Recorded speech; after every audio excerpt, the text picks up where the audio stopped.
selamat sejahtera saya ucapkan. Nama saya Catherine Duling, anak Britain alias Dana dan memegang nombor matriks BA 18110207. Hari ini, saya ingin membentangkan proposal saya yang bertajuk Hubungan Keseimbangan Kerja Kehidupan dan Komitmen Organisasi dalam Sektor Perkhidmatan Awam, iaitu dalam kalangan jururawat di Hospital Umum Sarawak.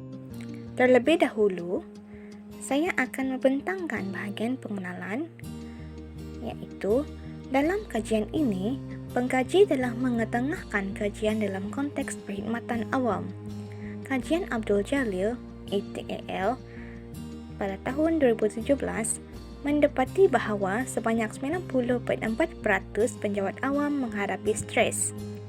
Kebelakangan ini, terdapat banyak penekanan yang dibuat mengenai kepentingan untuk mencapai keseimbangan antara pekerjaan dan kehidupan ataupun disebut sebagai work-life balance. Hal ini adalah memandangkan terdapat banyak isu tekanan akibat kegagalan dalam menjaga keseimbangan kerja kehidupan. Kini, zaman telah berubah di mana lebih ramai golongan wanita yang bekerja. Perkara ini merupakan isu yang hangat dikatakan pada hari ini disebabkan oleh peredaran masa telah banyak mengubah bagaimana kita mengendalikan kehidupan yang kian mencabar di samping pekerjaan yang dimiliki. Di mana golongan wanita perlulah membahagikan dalam meletakkan keutamaan dalam hidup. Di mana golongan wanita perlu membahagikan dalam meletakkan keutamaan dalam hidup supaya keseimbangan itu dapat dicapai tanpa menjejaskan tanggungjawab keluarga dan juga komitmen untuk organisasi. Namun begitu, berlakunya burnout dalam kalangan jururawat akibat gagal dalam menguruskan keseimbangan kerja kehidupan. Oleh itu, pengkaji ingin mengkaji hubungan keseimbangan kerja kehidupan terhadap komitmen organisasi dalam kalangan jururawat di Hospital Umum Sarawak. Memandangkan hospital ini adalah terlibat dalam Kementerian Kesihatan Malaysia, maka saya akan menceritakan tentang serba sedikit tentang KKM. Kementerian Kesihatan Malaysia, KKM, mempunyai objektif sendiri. Objektif KKM adalah untuk membantu seseorang individu untuk mencapai dan mengekalkan taraf kesihatan bagi membolehkannya menjalankan kehidupan ekonomi dan sosial yang produktif. Dalam kajian ini, pengkaji telah memilih Hospital Umum Sarawak untuk dijadikan sebagai lokasi kajian. Hospital Umum Sarawak merupakan sebuah hospital kerajaan yang memberikan perkhidmatan pakar kepada hospital-hospital di seluruh Sarawak. Hospital Umum Sarawak Kuching telah wujud di negeri Sarawak pada tahun 1870. Pada tahun 1925, hospital baru telah dibina di tapak yang kini, iaitu di Jalan Tun Abang Haji Openg dan mula beroperasi pada tahun 1931. Seterusnya, Hospital Umum Sarawak juga telah menetapkan visi dan misi tersendiri. Bagi permasalahan kajian dalam sektor perkhidmatan awam, terutamanya dalam kalangan jururawat, terdapat isu mengenai pekerja gagal dalam membahagikan masa antara kerja dan kehidupan peribadi ataupun keluarga. Para pekerja ini tidak mampu memberikan komitmen yang sepenuhnya dalam organisasi, dan mereka berasa sangat terbeban dan tertekan dengan bebanan tugasan di tempat kerja kerana jururawat perlu merawat ramai pesakit dalam tempoh yang telah diberikan. Dan bagi jururawat yang telah memiliki keluarga sendiri, mereka perlu meluangkan masa bersama keluarga. Oleh itu, jururawat yang cenderung mengalami masalah sebegini akan menyebabkan mereka tidak mampu memberikan komitmen yang terbaik dalam organisasi akibat terlampau terbeban dengan kehidupan pekerjaan dan juga kehidupan pribadi. Sekarang, kita akan masuk ke bahagian persoalan dan objektif kajian. Terdapat beberapa persoalan dalam melaksanakan kajian ini yang disediakan untuk mencapai beberapa objektif kajian, iaitu yang pertama adalah apakah tahap keseimbangan kerja kehidupan dalam kalangan jururawat di Hospital Umum Sarawak? Dan persoalan yang kedua adalah apakah hubungan keseimbangan kerja kehidupan terhadap komitmen organisasi dalam kalangan jururawat di Hospital Umum Sarawak?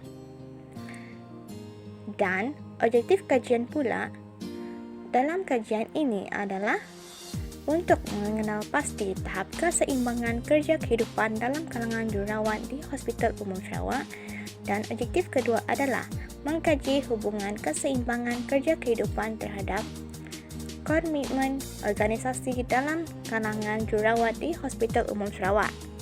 Kajian yang dilakukan ini akan membawa banyak kepentingan, antaranya adalah membawa kepentingan kepada pihak universiti.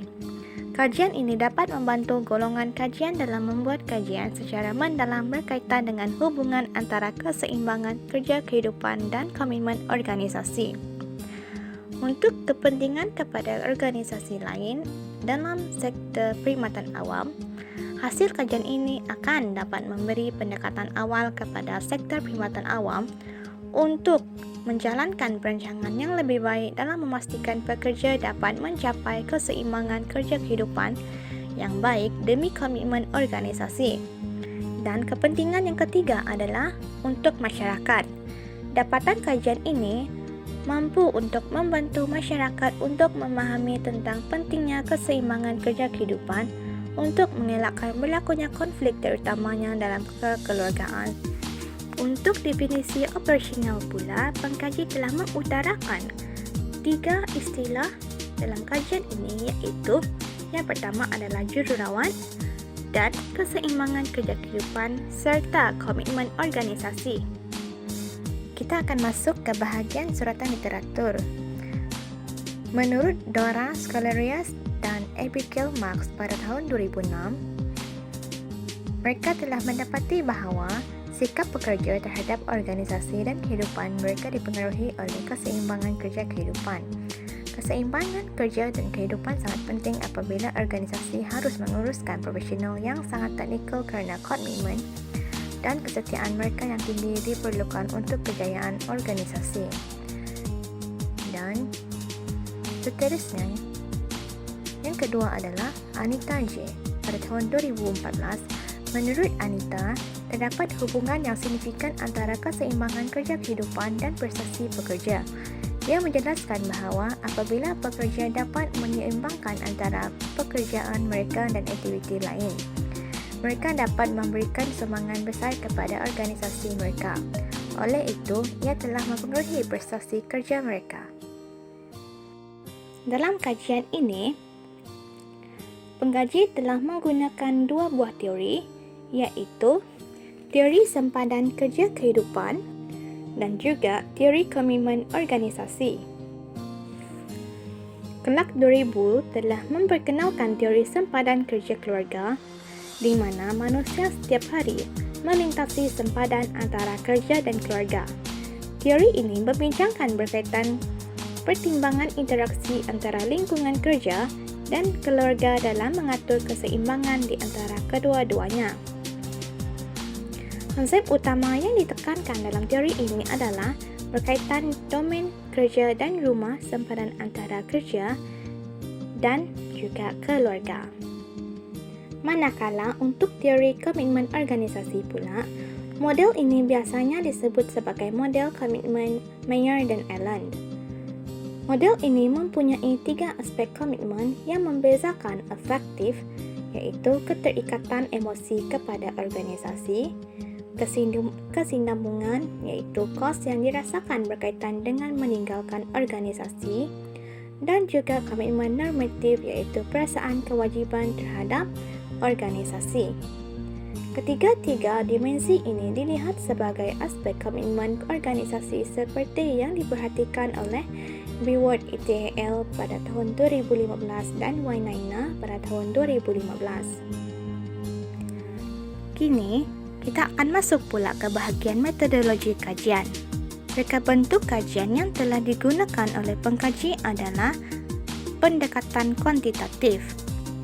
Bagi kaedah pengumpulan data pula, pengkaji telah memilih untuk menggunakan kaedah soal terlidik dalam mendapatkan data yang diperlukan untuk menjawab persoalan kajian dan mencapai objektif kajian. Ini adalah untuk bahagian data primer, manakala bagi data sekunder pula, pengkaji telah menggunakan jurnal, buku dan internet. Dalam kajian ini juga, pengkaji telah menggunakan teknik persempelan sensus. Teknik persempelan sensus digunakan yang merupakan antara aspek penting dalam penyelidikan untuk menentukan kebolehpercayaan sesuatu kajian. Populasi adalah merujuk kepada sekumpulan besar individu yang ingin dikaji, iaitu populasi bagi kajian ini adalah di Hospital Umum Sarawak, iaitu di Kuching, dan kaki tangan di hospital tersebut terdiri daripada pelbagai unit seperti doktor, pembantu pegawai perubatan dan juga jururawat. Untuk masuk ke bahagian sampel pula, dalam kajian ini, sampel yang telah digunakan oleh pengkaji adalah terdiri daripada responden dalam kalangan jururawat. Dalam menjalankan kajian, analisis kuantitatif digunakan sebagai kaedah utama untuk menganalisis data. Data yang dikumpul melalui set soal selidik akan diproses dengan menggunakan kaedah Statistical Package for Social Sciences SPSS versi 26 Seterusnya, analisis data ini juga menggunakan kaedah deskriptif yang melibatkan frekuensi iaitu peratusan dan bilangan serta min. Kaedah deskriptif ini digunakan oleh pengkaji untuk menganalisis data berkenaan dengan maklumat responden. Di samping itu, dalam kajian ini, pengkaji juga menggunakan kaedah analisis regresi mudah. Kaedah regresi mudah ini digunakan oleh pengkaji untuk melihat positif atau negatif antara pemboleh ubah yang dikaji.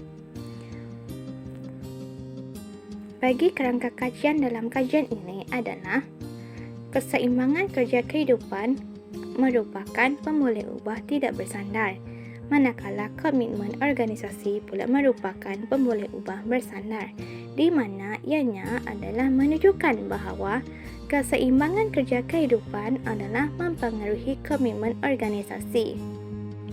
Untuk skop kajian pula, dalam kajian ini, pengkaji akan memfokuskan kepada isu yang timbul dalam hubungan keseimbangan kerja kehidupan terhadap komitmen organisasi. Untuk lokasi kajian pula, pengkaji telah memilih Hospital Umum Sarawak. Manakala, untuk responden pula, pengkaji hanya fokus kepada jururawat sahaja, iaitu yang berjumlah seramai 30 orang responden. Akhir sekali, kita akan masuk kepada bahagian kesimpulan. Kesimpulannya, keseimbangan kerja dan kehidupan merupakan komponen yang sangat penting dalam menyumbang kepada wujudnya komitmen organisasi yang baik. Dan perkara ini sangat penting kerana kegagalan dalam mengawal keseimbangan antara kehidupan dan kerja akan menyebabkan jururawat mempunyai kecenderungan untuk mengalami tekanan ataupun depresi. Dan pengkaji berharap agar jururawat akan mempunyai keseimbangan antara kehidupan kerja serta kehidupan keluarga pribadi demi komitmen terhadap organisasi agar dapat mengekalkan ataupun meningkatkan prestasi hospital. Dan itu sahaja daripada saya. Sekian, terima kasih.